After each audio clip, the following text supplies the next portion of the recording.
네, 오늘의 전국 주요 현안 짚어보겠습니다. 더불어민주당 원내부대표 장경태 의원 그리고 국민의힘 홍보본부장 김은혜 의원 두 분 모셨습니다. 어서 오십시오. 안녕하십니까? 안녕하세요. 예, 안녕하십니까. 자, 어제 별세한 노태우 전 대통령에 대한 조문이 시작됐습니다. 군부 쿠데타 주범인 동시에 국민적인 민주화 요구를 6.29 선언으로 수용한 정치인이기도 해서 여야의 평가의 온도차도 좀 있어 보이는데요.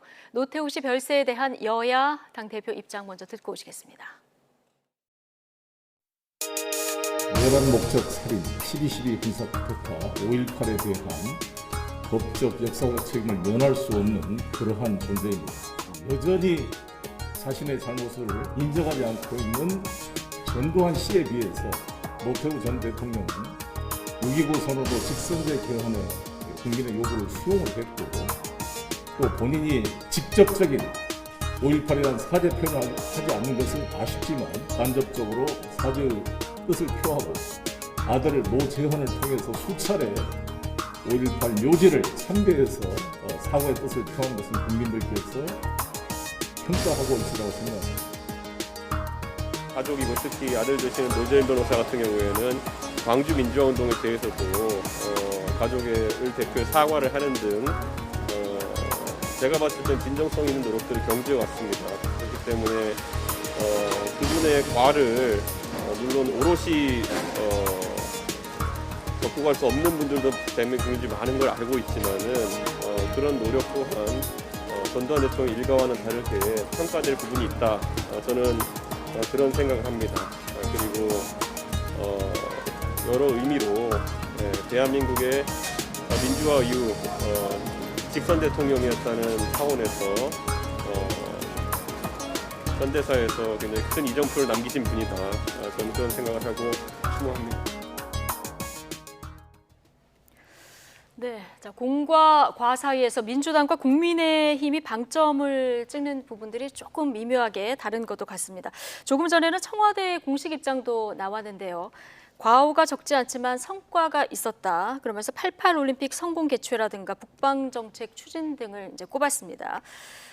자, 장경태 의원님, 이재명 후보도 조금 전에 이제 빈소를 찾았다 이런 소식이 전해졌는데요. 들어갈 때는 별 말 없이 들어갔는데, 자, 이 좀 입장 밝히는데 조심스러운 이런 상황이긴 합니다. 자, 만약 입장을 밝힌다면 어떤 입장을 밝힐 거라고 보십니까?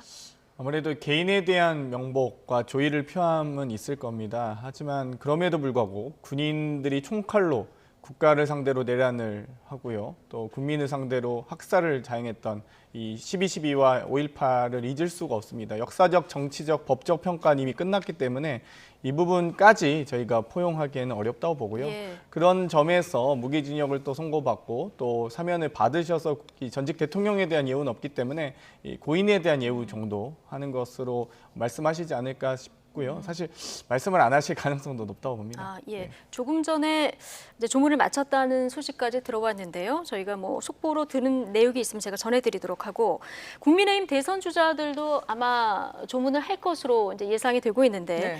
김은혜 의원님은 이 공과 사 사이에서 어제 이 별세 소식 어떻게 들으셨습니까?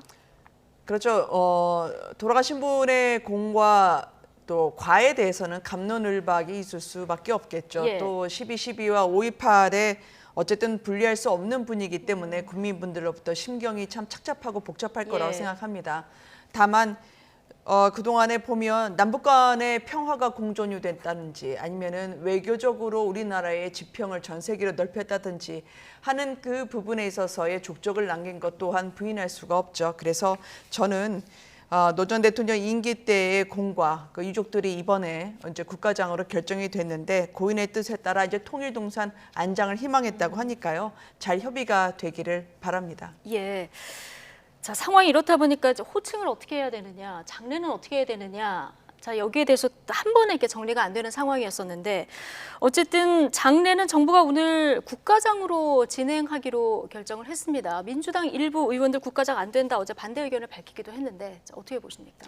아무래도 전직 대통령에 대한 예우는 박탈된 상황이지만 국가장법에 그 어떤 여러 가지 실형에 대한 예. 이 조문이나 이런 것들이 좀 미비하긴 합니다. 그렇기 때문에 여러 가지 어떤 역사적, 정치적 평가 속에서 아마도 이 최소한 이 장례와 연결식 이 정도까지는 국가장으로 할 수 있다고 이 범위에 들어간다고 예. 판단하신 것 같고요. 아마도 이 여러 가지 역사적 평가에 대한 어떤 사죄 그리고 반성 이런 부분에 대해서 좀 더 강조할 수 있는 연결식과 어떤 뭐 장례 절차가 되지 않을까 이런 생각이 듭니다. 예, 지금 전직 대통령 예우에 관한 법률로 전직 대통령에 대한 예우는 지금 취소가 된 상황이라서 국립묘지 안장은 안 하기로 했고요. 자, 이 국가장법에는 명확한 규정이 없다는 이런 네. 말씀이신 거죠.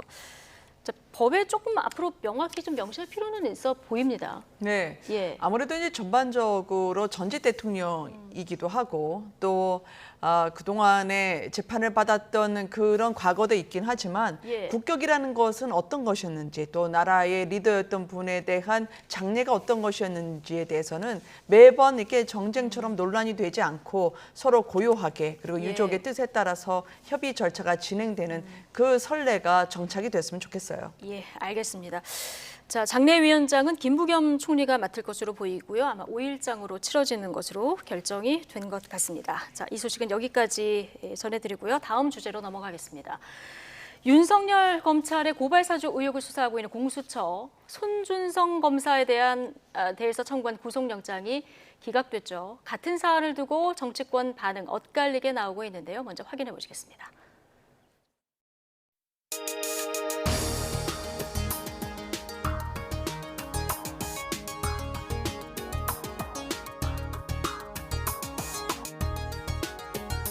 이번 법원의 판결이 분명한 것은 범죄 혐의 유무에 대해서는 전혀 시비를 걸지 않았습니다. 즉 혐의가 인정된다는 뜻입니다. 단지 증거인멸 도주 우려가 없다. 아직 좀 더 출석을 더 촉구해라 이런 취지로 보여집니다. 네. 자, 윤석열 전 총장은 공수처가 공작처냐 이런 강한 비판도 했는데 자, 혐의가 있냐 없냐 이걸 떠나서 공수처가 좀 절차적으로 서둘렀다 이런 지적도 나오는데 어떻게 보십니까? 보통 구속영장 발부가 되는 경우는 뭐 증거인멸이나 이 도주의 우려가 있을 때인데요. 어찌되었건 23일에 공수처가 영장 청구를 하고 26일 날 이 법원이 판결 나왔는데 이 과정에서 손준성 검사가 27일 날 소환 일정을 조율하는 나름대로 적극적 노력을 했다고 법원이 판단하신 것 같습니다. 이 송영길 대표께서 이야기하셨듯이 이 범죄 유무를 다투지는 않고 있지만 다만 도주의 우려가 없으니 뭐 구속까지 시켜서 조사할 필요가 있겠느냐. 차차 적절한 시기가 되면은 뭐 소환 조사할 수 있다라고 법원이 판단하신 것 같습니다. 예. 자, 조금 전에 송영길 대표 얘기 듣고 오셨는데 민주당에서는 그러니까 범죄 혐의에 대해서 전혀 시비를 걸지 않은 점을 봤을 때는 혐의가 인정된 것이다 이런 그 입장이 나왔거든요. 어떻게 네. 보십니까? 범죄 혐의에 대해서 시비를 걸었죠. 당연히 소명되지 않았다, 상당성이 부족했다고 판단했기 때문이죠. 해석은 주관적으로 할 수 있겠지만 아마 판사가 이 구속영장 보면서 속으로 많이 웃으셨을 겁니다. 이게 9월 10일 날 압수수색 했을 때만 하더라도 고발장을 누가 최초에 작성했느냐, 그게 성명불상자였거든요. 네. 근데 그게 40일 넘도록 그 성명불상자를 못 찾았어요. 그러니까 새로운 사실 하나 건져내지 못한 채 오로지 선거에 개입할 목적으로 공수처가 무리수를 둔 것이라고 저는 해석을 합니다. 이렇게 어설프게 수사를 하느니 차라리 정치기관이라고 얘기하는 게 낫지 수사기관이라고 얘기하는 건 저는 민망한 거라고 생각합니다. 예. 그러니까 고발장을 누가 작성했느냐 이게 아직까지 안 밝혀진 상황인데 말씀하신 대로 아직까지 성명 불상자 이렇게 돼 있는 것으로 일부 전해지기도 하는데 공수처 수사가 조금 부족했던 걸까요? 역시나 현직 검사기 때문에 이 법꾸라지적인 성격은 또 성향은 나오는 것 같습니다. 법을 워낙 잘하는 검사 아니겠습니까? 본인들이 이 구속영장 청구 등을 많이 해왔기 때문에 이 부분에 대해서 어떻게 하면 빠져나갈 수 있는지를 잘 알고 있었던 것 같고요. 당연히 고발장의 최초 작성자가 누구인지 알기 위해서 소환 조사를 하고 또 구속을 하는 건데 이 부분에 대해서 본인이 반송했다고 주장을 하시더라고요. 많은 텔레그램 이용자들께서 아시겠지만 참 반송이라는 이 효과가 있는지도 아마 모르셨던 분들이 많으실 겁니다. 손준성 검사 주장은 본인이 작성하지 내가 않고, SNS로 고소고발장을 많이 봤는데 이걸 반송했다 이런 주장에 대해서 말씀을 그렇게 주장하고 계신데요. 예. 뭐 반송 기능에 대해서 저도 정확하게는 잘 모릅니다. 아마 대부분의 사용자들이 모르실 텐데 아무튼 어찌되었건 많은 분들이 잘 활용하지 않는 기능을 활용해서 정말 우연하게 김웅 당시 미래통합당 후보에게 이 최광욱 이 현 의원에 대한 고발장이 예. 전달이 되었고 또 그 부분이 또 조성은 씨 또 당을 통해서 전달돼서 이 고발로까지 실제 고발로까지 이어진 참 정말 정말 이 우연의 일치라고 하기엔 너무나 마법 같은 일이라서 도대체 이 마법과 우연과 행운은 왜 유독 검찰에게만 이렇게 많이 발생하는지 참 궁금하고요. 네. 어찌됐건 손준성 검사가 작성한 걸로, 그러니까 작성했든지 혹은 또 다른 곳에서 작성한 걸 받았든지 그 부분은 충분히 여러 가지 조사를 통해서 수사를 통해서 밝혀져야 될 부분이라 봅니다. 예. 자, 손준성 보냄 문자. 자, 이거는 남아 있는 상황이고요. 그리고 네. 손준성 검사의 지금 해명도 들어보셨는데, 자, 그렇다면은 어떻게 된 걸로 보는 게 좀 합리적인 추론입니까? 저 장윤태 의원님 말씀을 들으면 손준성 검사가 사실을 얘기하고 있기 때문에 검찰이 혹은 공수처가 반박을 못한다는 건지 아니면 공수처가 무능하다고 말씀하신다는 건지 둘 다일 수도 있다고 생각을 하는데요. 당초에 이 고발장을 누가 작성했느냐, 이 첫 단추부터 풀지 못했기 때문에 이렇게 오늘 헤매고 있다고 저는 생각을 합니다. 그래서 공수처가 지금 최초 작성자부터 특정을 하는 게 전 순서라고 생각을 하고요. 네. 그리고 공수처가 아무래도 윤석열 후보를 소환하고 싶어서 계속 이 저희 경선 기간에 무리하게 하는 게 아니라는 생각은 드는데요. 여기서 보면은요. 아마 최초 작성자가 누구인지 또 어떤 경로로 누구에게 전달됐는지 손준성 검사의 말대로 돌고 돌아서 조성은 씨에게 어떤 식으로든 우연하게 전달됐을 가능성까지 모두 처음부터 다시 수사하셔야 될 거라 생각하는데 네. 그거 언제 끝날지 몰라서 저도 참 갑갑합니다. 네. 손준성 검사 이 구속영장부터 기각이 됐기 때문에 그 이제 다음 단계 수사가 빨리 진척되기 좀 지금 어려워 보이는 이런 상황이다. 이런 분석도 나오는데 지금 조성은 씨하고 김웅 의원 통화 음성 내용도 다 듣지 않았습니까? 자, 검찰도 이거를 확보하고 있을 텐데, 자, 여기서 더 나아간 어떤 물증을 공수처가 확보하고 있을까요? 아마도 공수처뿐만 아니라 검찰에서 공수처로 이첩하는 과정에서 검사가 관여한 정황을 이 검찰 스스로 인정하고 공수처로 이첩한 사안 아니겠습니까? 고발사주 이 과정에서. 그렇기 때문에 제가 보기에는 뭐 검찰도 분명히 이건 알고 있을 거라 보고요. 다만 딱 이번에 영장 발부가 뭐 기각된 이유는 이 손준성 검사가 27일 정도 자기 예. 본인이 직접 나서서 뭐 소환 조사에 응하겠다라고 말씀하셨기 때문에 아마 늦어도 내일은 아마 저는 소환 조사가 이루어지지 않을까 이런 생각이 들고요. 아마 뭐 물론 이제 국민의힘의 경선 일정에 맞춰서 수사가 뭐 완성되는 건 아니기 때문에 네. 앞으로 계속 수사가 이루어져야 되겠습니다만 아마 상당한 수준의 이 조사와 증거 물증 확보를 해놓고 아마 구속영장 청구를 했을 거라고 예상이 됩니다. 예. 근데 그 손준성 검사에게 공수처가 보낸 문자에서 대선 경선 일정을 언급을 했거든요. 이 부분에 대해서 이제 부적절성을 야당에서 지적하고 있는데 이 부분은 어떻게 보십니까?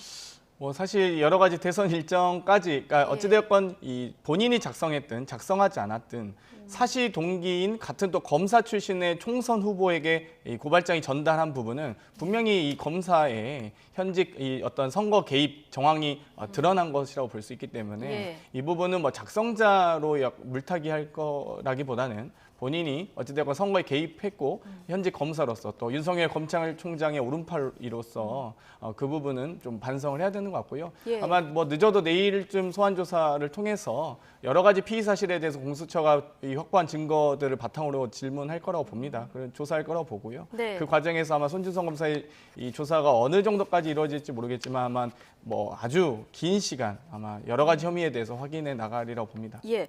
국민의힘에서는 이걸 이제 네. 공익제보다 이렇게 또 규정을 하기도 했는데, 자, 근데 김웅 의원은 계속 기억이 명확하지 않다 얘기를 하면서 보는 국민들이 좀 답답하다 이런 지적도 있습니다. 조금 더 명확한 입장을 밝힐 필요는 없습니다. 예, 명확하게 소명할 필요가 있다고 생각을 예. 합니다. 또 당도 마찬가지고 본인도 그럴 거라고 생각하고요. 네. 손준성 검사 또한 이제 본인이 작성하거나 전달한 사실이 없다고 얘기하는 만큼 계속 지속적으로 수사에 협조할 거라고 저는 생각을 하고요.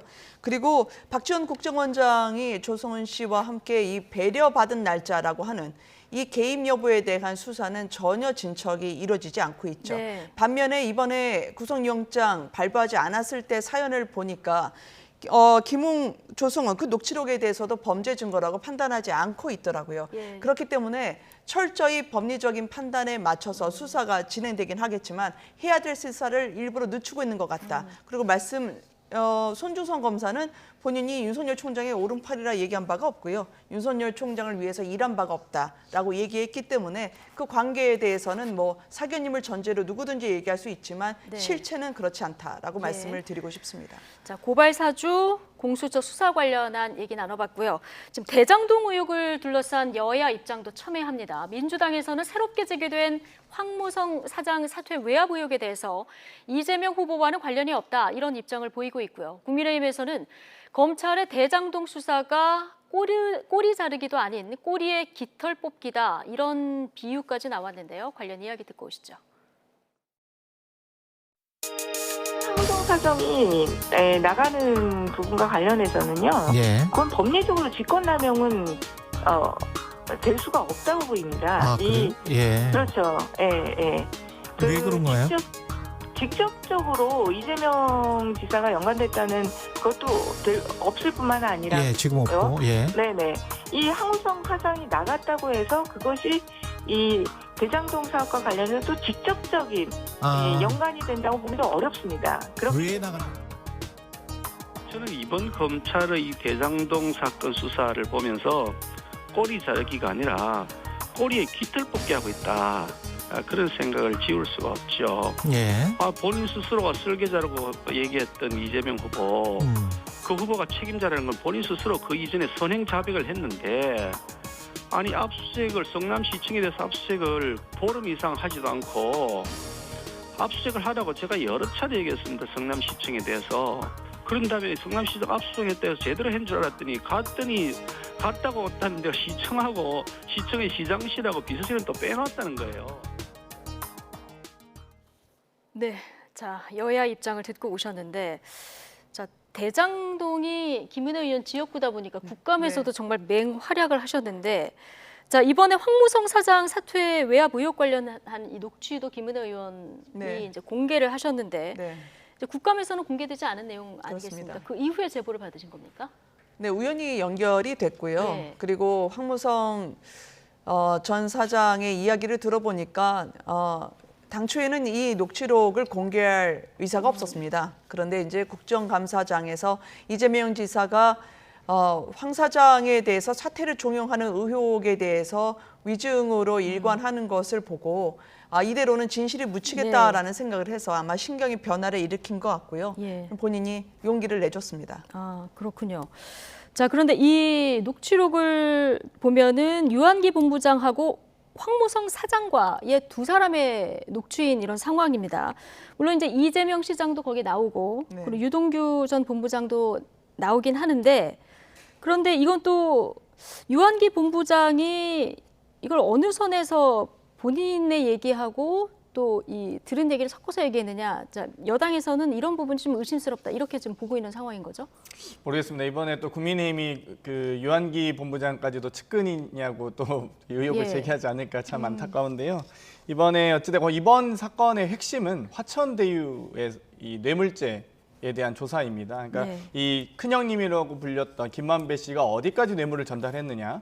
거기에 대해서 국민의힘 박수영 의원님은 뭐 50억 클럽이라고 해서 명단도 공개하셨어요. 곽상도, 최재경, 뭐 김수남, 권순일, 박영수 등이었는데요. 뭐 그분들은 아니라고 뭐 부정하고 있긴 하지만 어찌됐건 뭐 국민의힘 박수영 의원님께서 직접 이야기하신 부분이기도 하고, 이 사장 인사에 대한 부분, 또 이 유한기 본부장과 이 황무성 사장과의 대화는 전혀 지금 별도의 사안입니다. 그렇기 때문에 이 부분에 대해서 이 화천대유의 뇌물과 또 다른 어떤 의혹이 연결되는지에 대해서 명확하게 제시를 하셔야 될 것 같고요. 뭐 저는 특별히 이 부분은 여러 가지 인사상 문제이기 때문에 뭐 특별히 뇌물죄와 관련은 없다고 봅니다. 그렇기 때문에 뭐 특별히 물타기 하실 건 아닌 것 같고요. 그런데 조사를 통해서 녹취를 들어보면 사퇴를 오늘 내로 안 하면 박살난다 이런 내용도 나오지 않습니까? 그러면 누군가는 좀 사퇴를 압박하고 있는 정황을 볼 수는 있는데 이 주체는 누구라고 그럼 보고 계십니까? 만약 이 녹취가 이 두 분 간에 어떤 이루어질 수 있는 여러 가지 카더라 통신으로 이루어지는 사담일 수도 있고요. 또 혹은 정말 이 유한기 본부장이 어디선가 얘기를 듣고 왔다면 뭐 정말 굳이 따지자면 유동규 본부장 정도이지 않을까라는 생각이 들지 뭐 다른 분들하고 연관짓기엔 좀 어려운 것 같습니다. 예를 들면 유한기 본부장이 했던 역할이라든 이런 것들이 또 대단히 제한적이었기 때문에 이 대화 자체는 뭐 서로 어찌되었건 좀 뭐랄까요, 뭐 이 과도한 우려와 걱정을 통해서 했던 대화이지 여기 만약 이 녹취에 유동규 본부장이 껴 있었거나 혹은 지금 여기서 야당에서 주장하고 있는 분들의 전혀 지금 뭐 실제 이 목소리가 들어가 있거나 그런 건 아니지 않습니까? 예. 사실 뭐 각자 생각하는 어떤 서로 간의 뇌피셜로 했던 대화이기 때문에 예. 뭐 큰 의미는 없다고 봅니다. 지금 사담이라는 표현을 해주셨고요. 그리고 네. 실제 그 지금 의심받고 있는 사람들의 목소리는 없기 때문에 전원은 직무유기 요건이 아니다. 네. 자, 어제 이재명 캠프 측에서 이런 얘기가 나왔는데 어떻게 보고 계십니까? 사실 하급자가 임명권자와의 교감이 없이 자신의 상급자에게 사표를 내라고 할 수 없죠. 장혜태 의원님 계시지만 비서가 의원에게 왜 이렇게 순진하십니까? 오늘 사표를 내지 않으면 의원님이나 저나 끝장입니다라 얘기를 하면 그걸 사담이라고 저희가 할 수 있을까요? 사실 이 모든 논란은 대장동의 화천대유에 귀결이 되어 있습니다. 왜냐하면 이 압박을 받았던 바로 그날이 화천대유가 설립이 됐었고 일주일 뒤에 공모 지침이 발표된 날이 공모가 됐던 날이기 때문이죠. 그런데 왜 그러면 황 전 사장을 그렇게 몰아내려고 했을까? 예. 이분이 상당히 걸림돌이었고요. 왜냐하면 유동규 당시의 본부장이 유독 별동대를 꾸려서 대장동만을 위한 회계사를 데려왔고 또 이 황 사장이 위례 사업을 벌일 때만 하더라도 공공의 이익을 50%는 확보하도록 관철했던 사람이었거든요. 네. 그런데 화천대유를 위한 1조의 그런 수익을 깔아주는 데 있어서 공모 지침 단계에서부터 황 사장이 아마 호락호락하지 않았을 겁니다. 그렇기 때문에 그날 화천대유가 설립됐던 날 이 사람을 몰아내고자 한 게 아니었을까라는 저는 생각을 하고요. 예. 유의미한 것은 검찰에 이미 진술로 확보됐던 보도를 보면 알 수 있죠. 당시에 정민영 변호사가 이재명 시장에게 직보를 하면서 공모 지침상에 있어서의 확정 이익을 이야기를 하니 이재명 당시 시장이 이 정도로는 민간을 데려올 수 없으니 민간 이익을 더 확보할 수 있는 방안을 고민하라고 내보냈다는 게 그 당시의 상황이었고 이게 검찰에서도 관련 진술을 확보했다는 보도를 봤습니다. 네. 그렇기 때문에 이재명 시장이 당시에 화천대유를 위해서 최다 수익을 얻어주려고 한 건지 아니면 본인의 국감 때 말대로 오로지 공공을 위해서 최다 수익을 얻으려 한 거지. 이 또한 수사가 이루어져야죠. 예. 그래서 저는 이 공모 지침과 화천대유 이 가는 길에 있어서의 황 사장에 대한 사퇴 종용 이거는 김은경 환경부 장관처럼 마찬가지로 직권남용과 강요죄가 성립이 된다는 게 법조계의 판단입니다. 이재명 시장에 대해서는 더 이상의 증거는 없다고 생각합니다. 장경태 의원님, 네. 그러니까 이 황 사장 사퇴 전후에서 화천대유가 설립되고 공모 지침도 변경된 이 부분이 이상하다. 야당에서 이렇게 보고 있는데요. 뭐 전형적인 전 별건 수사 방식이라고 봅니다. 여러 가지 검찰 수사나 여러 가지 저희가 비판했던 것들이 여러 기획 수사라든지 표적 수사라든지 별건 수사인데요. 뭐 예를 들면 가장 핵심은 이 민간 시행사가 막대한 개발 이익을 어떻게 형성하게 됐고 이 개발 이익 중에 얼만큼 이 로비와 뇌물로 제공이 됐는지를 밝히는 게 예. 핵심입니다. 뭐 사장 인사의 교체는 좀 다른 아예 차원이 좀 다른 문제고요.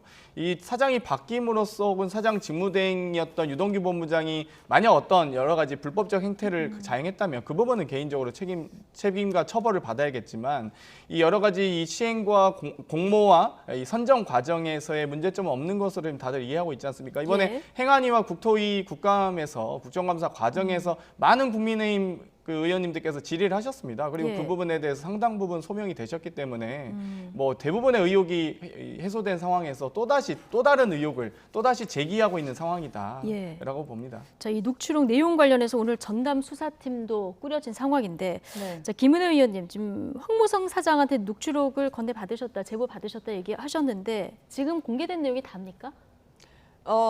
추가로 더 있을 수 있습니다. 추가로 있을 수 있습니까? 네, 그렇지만 그거는 검찰과 경찰 수사를 얼마나 황무성 사장이 믿을지 모르겠는데요. 왜냐하면 그분들은 처음부터 다 계획이 있었던 것 같아요. 왜냐하면 남욱 변호사가 황무성 사장 임명된 시점 그 직후에 사장 임명이라고 하는 건 공무원은 형식적인 거다. 결국엔 사장은 유동규가 된다. 그 이야기를 들었다라고 대장동 원주민들에게 얘기를 했죠. 그게 예. 2014년이었습니다. 그리고 황무성 사장이 공모돼서 선임이 됐을 때였죠. 1년 뒤에 그 말이 현실로, 그 예언이 현실로 맞아 떨어졌습니다. 그리고 유동규 대행이 사장으로 들어왔죠. 사장 예. 대행이었지만 그 4개월이 화천대유를 위해서 정말 군사작전처럼 밀어붙여서 선정하는 작업이 유동규의 손 아래에서 이루어졌습니다. 그러면 이 모든 것들을 감안하고 있을 몸통과 예. 머리를 찾는 작업을 해야죠. 아마 유동규 남욱 변호사님은 내가 깃털이다 생각할 거예요. 근데 깃털은 뽑히면 아프죠. 근데 왜 나만 그럴 겁니다. 예. 그럼 쳐다보고 있을 머리와 몸통을 찾는 작업을 해야죠. 자, 여러 지금 핵심 인물이 이 대장동 의혹 관련해서 등장을 하는데 일단 김만배 씨도 핵심 인물 중 한 사람 아니겠습니까? 한 차례 영장이 기각됐고 지금 검찰이 영장 재청구를 위해서 수사를 계속하고 있는데 앞서 잠깐 언급을 해주셨지만 곽상도 의원 아들의 50억 퇴직금 검찰이 이제 동결 조치를 한 상황입니다. 이 대가성 입증에 어느 정도 진도가 나갔다 이렇게 볼 수 있는 대목일까요? 지금 여러 가지 언론 보도를 예. 통해서도 좀 뭐 밝혀지곤 있습니다만 곽상도 의원이 여러 가지 이 화천대유의 운영 과정에서 도움을 준 것으로 드러나고 있지 않습니까? 그리고 현직 의원 신분이기 때문에 다른 분들은 직접 전달의 형태 혹은 고문으로 위촉해서 수수료를 주는 형태로 운영을 해왔다면 이 곽상도 의원은 현직이고 겸임 금지이기 때문에 아마 아들을 통해서 네. 2015년에 일단 입사를 시켜서 또 여러 가지 근무하는 과정에서 또 퇴직금의 형태로 받았다는 점에서는 뭐 충분히 많은 부분 또 당시 박근혜 정부와 남경필 경기도지사 시절에 곽상도 의원이 그 전 민정수석이 역할을 한 것으로 보인다라고 보고요. 아마 그 부분에 대해서 아마 뇌물죄로 한 것 같습니다. 예, 곽상도 의원은 이 유언비어다 자, 이런 입장을 보이고 있는데 자 그런데 50억 퇴직금이 국민들 눈높이에서는 좀 서로 이해하기가 어려운 대목이거든요. 이해하기 어렵죠. 예. 저도 상식적으로 납득이 잘 안 되니까요. 예. 이거는 여야를 가리지 않고 어쨌든 대장동의 불로소득, 천문학적으로 국민들을 낙심케 하는 부분에 대해서는 진영과 관계없이 저는 수사가 이루어져야 된다고 예. 생각을 하고요. 이 특검 찬성이 64%가 넘습니다. 참 이게 공교로운 게요. 예. 이재명 지사의 3차 선거인단도 62대 28이었는데 저는 이게 국민의 상식선이라고 생각을 합니다. 문 대통령도 이게 철저한 검찰 수사 의지가 있었다면 오른손으로 이재명 지사와 악수하고 왼손으로 수사하지 말라라고 손 내저으실 일이 아니라고 생각합니다. 양손이 서로 자기 부정 아닌가요? 그래서 철저한 수사 의지가 있었다면 이재명 지사를 만나면 안 되는 거였다라고 저는 말씀을 드리고 싶고요. 그래서 국정 최고 책임자이기 때문에 국민적 의혹이 있는 이 사건에 대해서는 대통령의 단안이 필요하다. 그리고 예. 여야 간의 특검이 조속히 이루어지자는 게 저의 일관된 이야기입니다. 예. 뭐 폭등하는 집값 때문에 안 그래도 국민들 부동산 민심 안 좋은 상황에서 이 대장동 의혹이 터지는 건데 정부에서는 개발이익 환수제를 개선을 검토하겠다 이 얘기까지 나온 상황입니다. 자, 앞으로 이 수사 상황도 좀 지켜보도록 하고요. 오늘 두 분 말씀은 여기까지 듣겠습니다. 더불어민주당 원내부대표 장경태 의원, 국민의힘 홍보본부장 김은혜 의원 두 분과 함께했습니다. 고맙습니다.